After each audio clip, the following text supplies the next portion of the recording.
संघर्ष की कहानी पढ़ने या सुनने में बहुत प्रेरणादायक लगती है, लेकिन क्या आपको नहीं लगता है जब किसी चीज़ को पाने के लिए संघर्ष करने की बात आती है, तब ज़्यादातर इंसान संघर्ष करने से बचना चाहते हैं। जैसे लाल बहादुर शास्त्री के बारे में एक किस्सा बहुत मशहूर है कि वह पढ़ने नदी तैरकर स्कूल जाते थे।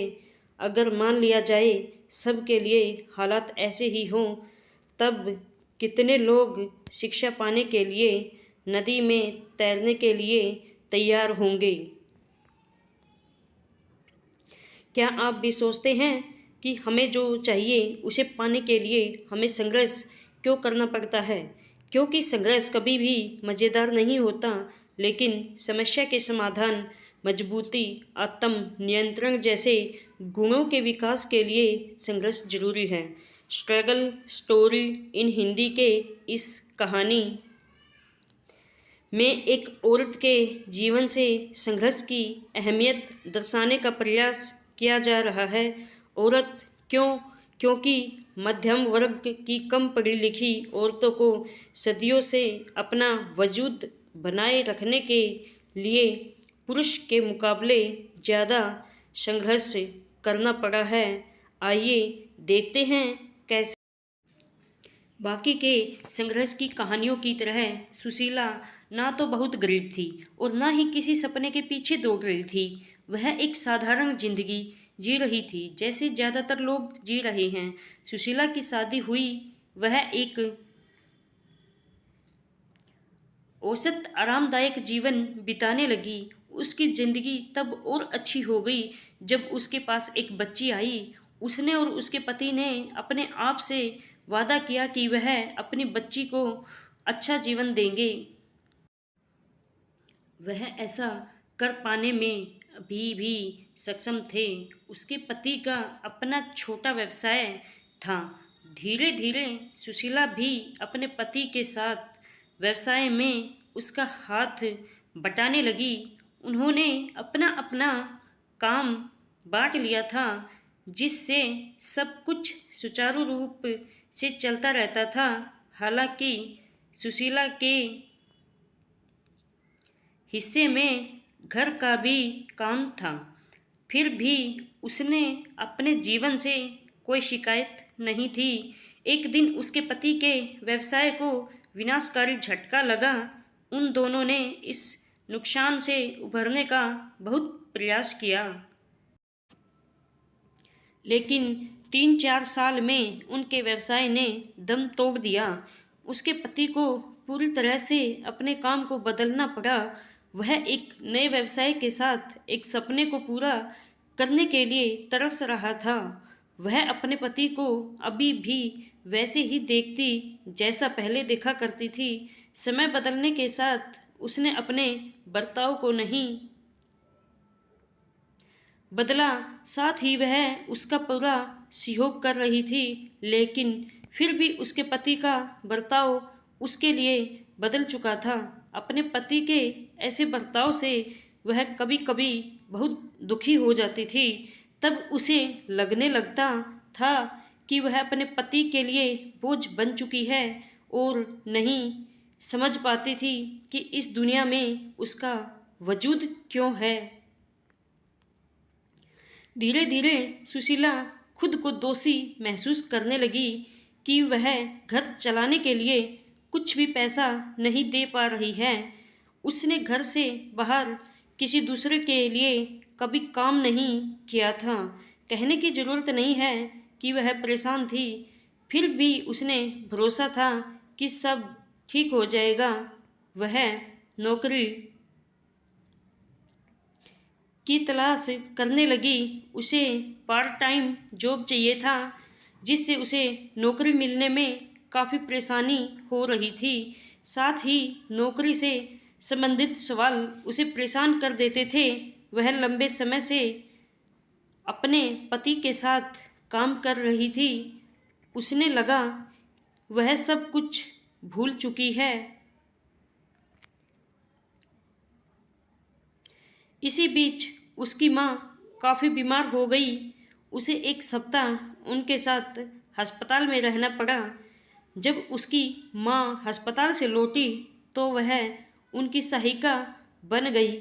उसने खरीदारी किया, कपड़े धोए, घर साफ किया, खाना बनाया और वह दूसरे काम जो उसकी माँ अब नहीं कर पा रही थी। बेशक उसे अपनी माँ के लिए मेहनत करके अच्छा लग रहा था, लेकिन फिर भी उसे लगा कि उसे पैसों का एक जरिया खोजने की ज़रूरत है। एक दिन उसके तरफ से किए गए आवेदनों में से एक का जवाब आया।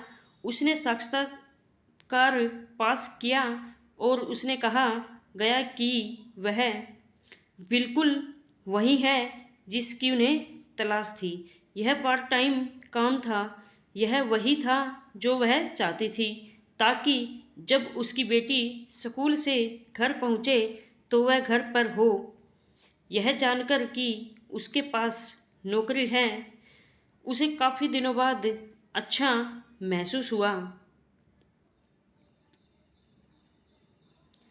लेकिन कुछ ही हफ्तों बाद उसे संदेश मिला कि कंपनी को फुल टाइम काम करने वालों की ज़रूरत है। वह इस काम के लिए योग्य नहीं है। सुशीला उदास हो गई। उसने खुद को ठगा हुआ महसूस किया। वह सोच रही थी उन्होंने कैसे बोला था कि वह बिल्कुल वही है जिसकी उन्हें तलाश थी। उस शाम वह अकेली थी क्योंकि उसका पति और बेटी बाहर गए थे। उसे अकेलेपन को अपने पास आने दिया और वह चुपचाप बिस्तर पर लेट गई।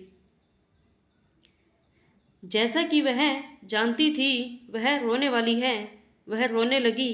पहले तो ठुकराए जाने का दर्द, फिर धीरे धीरे कई सालों से लंबे संघर्ष ने उसके मन को दर्द से भर दिया। वह जोर से रो पड़ी। वह गुस्सा थी उन परिस्थितियों से लेकर हर उस चीज़ के लिए जो उसे यहाँ लेकर आई थी।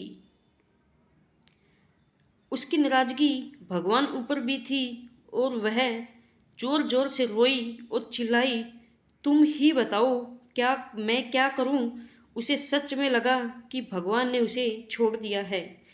जब वह और ना रो सकी तो उसने हार मान लिया और चुप हो गई।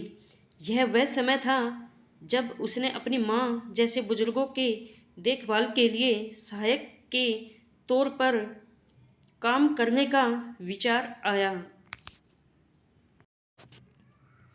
उसने कुछ पर्चे छपवाए, उन्हें मंदिर, चर्च, मस्जिद और किराना स्टोर में बांट दिए। यहाँ तक कि अखबार में एक छोटा सा विज्ञापन भी दिया। 2 सप्ताह बाद उसे 2 नए ग्राहक मिल गए। अब भले ही वह किसी बड़ी कंपनी की मालकिन नहीं थी, फिर भी वह फिर से खुशी को महसूस करने लगी थी और अब वह समझ चुकी थी कि यह प्रकृति ऐसी ही है। स्ट्रगल स्टोरी इन हिंदी के इस लेख में सुशीला के जीवन को देखें और तितली को अपने सुंदर रूप में आने की प्रक्रिया को देखें तो आप देख पाएंगे संघर्ष हमारे जीवन का महत्वपूर्ण हिस्सा है। जब तितली का जन्म होता है तब वह एक कीड़ा होता है। वह कीड़ा पत्तों को खाता है और वह बड़ा होने लगता है, जिससे उसके चारों तरफ कड़ा खोल बन जाता है। उसके बाद तितली को अपने क्रिसलिस कोष से बाहर निकलने से पहले बहुत संघर्ष से गुजरना पड़ता है।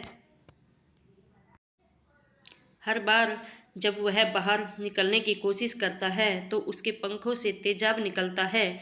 अगर कोई उसके मदद के लिए आता है और उस क्रिसलिस को हटाने की कोशिश करता है तो उन अम्लों से तितली मर जाती है।